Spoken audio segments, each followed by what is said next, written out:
I'm Grace, I'm Orban, and I'm from Fairfield, and I'm 13 years old. So when I came and saw Dr. Roye in Greenwich, and he said it was a 36, I think, or somewhere there. And then I finally went to New York at the Presbyterian Hospital, and it was a 46-degree curve. So they said I needed either, they said bracing wouldn't help, and that I would either need spinal fusion or that I could get the rods that I ended up getting. So they put in 2 hybrid growing rods like around my spine. So if my spine is here, they put them here so that the curve would kind of if the curve is like this, the rods would push it in so that it goes back to being straight. They're gonna stop those growth plates from growing so that this side of the body catches up with the other side, and so that they're helping along with the rods to straighten out my back. So this surgery that I just had, I was home that day and I was like, Mom, can I go back to school? And she said, no, you should take a break.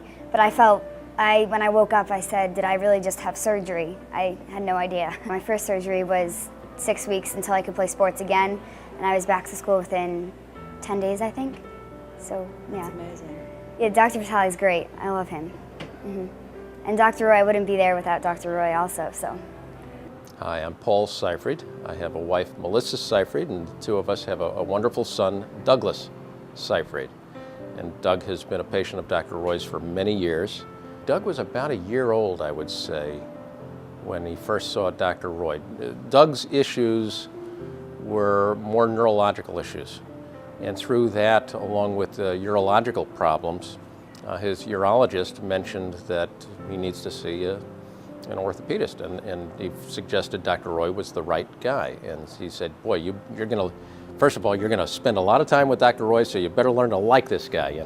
And sure enough, Dr. Roye is a likable enough guy, so we've enjoyed our relationship with Dr. Roye through the years. He did also then have several surgeries by Dr. Roye, and they were anything from, fairly straightforward. I guess there's no surgery that's straightforward, but fairly routine to rather complex, and to the point where I'd say his most difficult surgery for him, he was probably about 10 years old, and he ended up needing his feet really straightened out. His feet were a mess from the surgeries, and not from the surgeries, but from the the underlying problem, which was spina bifida.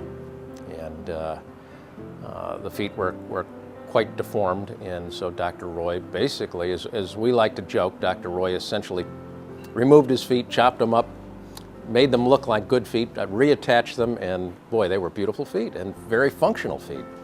So it worked out really well. After the last surgery with Dr. Roye, you wouldn't be able to, you couldn't have told much of a difference. And to the point where he ended up joining high school, entering high school, and he ended up playing varsity tennis as a freshman in high school. So pretty amazing. And he ended up going through his 4 years until he was co-captain of the tennis team. Now on to college, also playing club tennis at University of Virginia, which is, a top school in terms of tennis, and so, doing very well.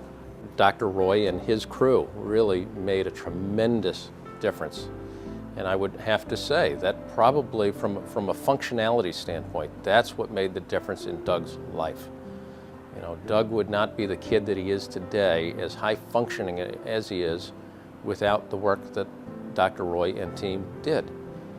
We've developed a great relationship over the years. We think the world of Dr. Roye, and that's a group that should be supported. There's no question about it. The work that they've done, the help that they've given kids, they've made a difference, as they have in my son's life with many, many kids, and that's very important, and we should be supporting that. Dr. Roye has established a nonprofit charitable fund, and this fund has done tremendous work throughout not just the country but the world in helping kids improve as Dr. Roye has helped my son. This is a very important cause. This is something that Dr. Roye has contributed to greatly. He feels strongly enough that he's put his money where his mouth is, and he's making this really work, and he's developed an incredible team. This is not something that's been supported by Columbia Presbyterian. It's not something that the hospital, supports directly, and so funds are needed, for him to do the work that he's doing. And this is important work. It's work that helps all of us, because we all have kids, and any kid could end up in this situation. And so without that kind of work, we're not advancing the ability of our kids to be as high functioning as they could possibly be. And if you think it won't benefit you, it will, because everyone knows somebody out there who has a child who has an issue, and this type of team is going to develop whatever's required to make sure that those kids live as high functioning a life as my son's been able to live. I'm Jeff Ringelstein, and my wife Jennifer and I have come to know Dr. Roye through our daughter Madeline. At birth, she was diagnosed with hip dysplasia, and through a series of procedures early as an infant, she was put into SpicaCast to help deal with the dysplasia. And after a period of time, the dysplasia was not being rectified by the traditional casting, and then we had to go into more invasive procedure to do a medical term bilateral pelvic osteotomy, and it was a 5-hour procedure, and it was very nerve-wracking for parents of a kid who was just barely a year old. Well, clearly we felt very privileged to have Dr. Roye work with us. He was not part of the first procedures that my daughter had gone through. We had some connections at Columbia Presbyterian, and they had referred him very highly, and he was nice enough to take on our case and gave us some options as to the procedures that were in place, but he felt that this was the best course of action for her to have a typical normal life for a child, and the procedure that he performed clearly gave her that opportunity. My daughter's living a fantastic life. She rides horses, she does everything a normal child will do, runs, jumps, no hip issues. And back then it was a real nerve-wracking, very nerve-wracking for us, because we didn't know if femoral heads were going to grow and develop normally, and would she have one leg longer or shorter than the next, would she have a limp, and fortunately everything just worked out perfectly, and we clearly owe it to Dr. Roye and his staff. Through our interaction with Dr. Roye, we actually had our second child who was at a high risk for the same hip dysplasia complications. And upon her birth, because she was a high risk, we also consulted with Dr. Roye.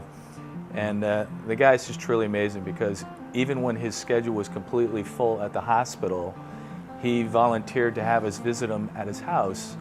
We drove up from the city, went up to his house, and met with him at his house, and he was preparing dinner for a family gathering, and he took my daughter, who was a couple of months old, set her out on the kitchen table, did his examination, and pretty much cleared her for any issues that might be prevalent and present themselves to take further action. Unfortunately, we didn't have to go that extra yard, but I certainly appreciate what he did by seeing us on his personal time at his house. Very unorthodox, and of course, when you look at a guy that can give that much, we said, what can we do for him? And so this is when we decided to ask him things like, is there something special we might be able to do for you? And he brought up that he had a research foundation, and that was not funded very well, and if we could concentrate our efforts in helping him promote this, that we would. He also was involved in the China Foundation.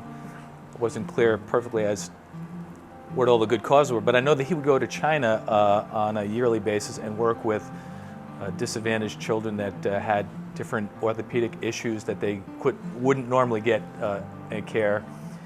And when we heard that he was doing all these wonderful things, we wanted to participate in raising funds for him. So over the years, we have contributed to most of the events that they have had.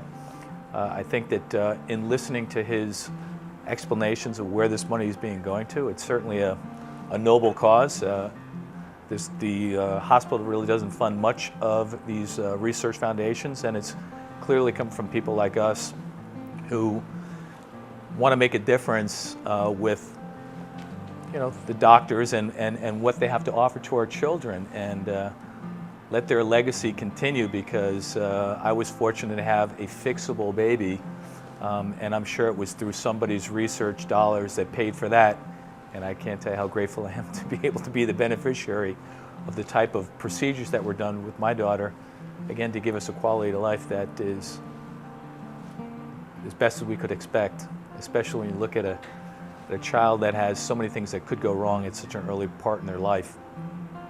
Don't make me cry.